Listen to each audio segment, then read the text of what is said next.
今次第一次配音，咁因為平時講嘢就通常都係喺同一個 tone 度即係講啦咁樣，配音呢，就係你要成個角色嘅神情，佢當時當刻嘅處境，佢嘅心情都要100% 咁樣用聲去做出嚟，咁就係比平時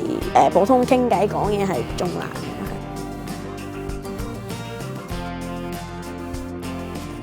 我係以一個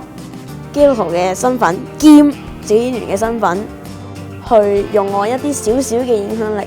spread 開耶穌基督降世嚟拯救世人嘅呢一個信息，好難忘嘅，即係呢一次透過咁樣嘅一個機會。